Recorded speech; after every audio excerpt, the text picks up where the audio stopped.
Hello, welcome back to Whisky Wednesday. Another Wednesday, another whisky review with me, Joe. So continuing my review of American whiskies and spirits.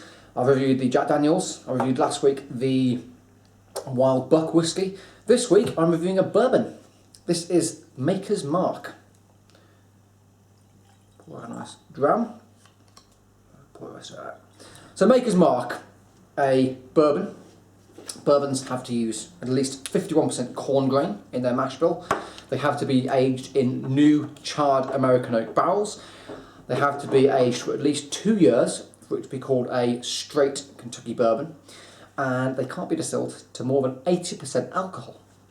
Maker's Mark is very, very unique in the fact that it doesn't use any rye in the mash bill. So that's the grains they use to make up the kind of base spirit. Now rye, as I reviewed in my last couple of reviews, rye gives spice and lightness to a bourbon, but definitely spice. The corn gives that kind of body, that kind of buttery note. Maker's Mark is unique in the fact that it doesn't use any rye at all. This uses corn, as it has to, and then red winter wheat and malted barley. So it's a heavy wheated bourbon. And wheat normally gives a kind of softer, slightly sweeter tasting profile. It says in the bottle, let's read this, it only uses 19 barrels per batch. So it's relatively small batch, and it always comes with a lovely kind of wax seal on the top. 45% alcohol by volume. There's a couple of expressions available in the US, including the Maker's 46, which I still haven't tried and really want to, but it's not available in the UK. When it does come available, it'll be like one bottle at a time, and I would love to try it. So one day I'm going to come over to the US and drink your Maker's 46. The actual distillery is in Loretto in Kentucky. So let's give it a nose. Okay, the first smell I get is butter. I get butter icing. I get custard cream biscuits. Do you guys, can you clarify something for me? Everyone in the US that's watching, do you get custard cream biscuits in the US?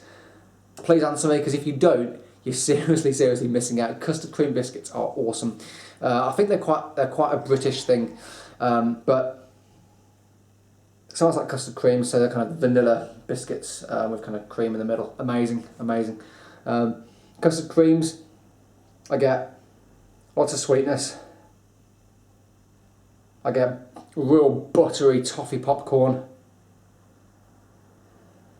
And it's just a very simple, very pleasant nose. Okay, let's give it a taste.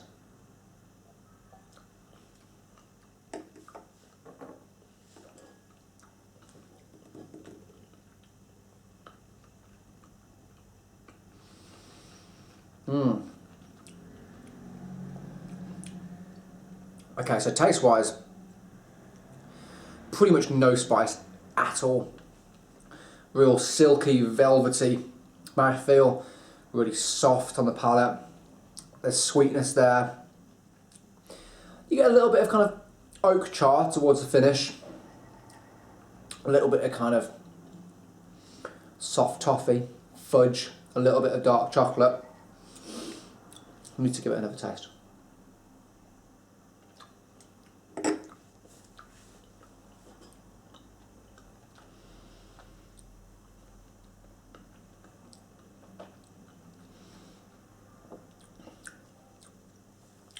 It's kind of chewy popcorn. Imagine if you've left toffee popcorn to kind of sit for a bit, so the actual popcorn goes a little bit chewy.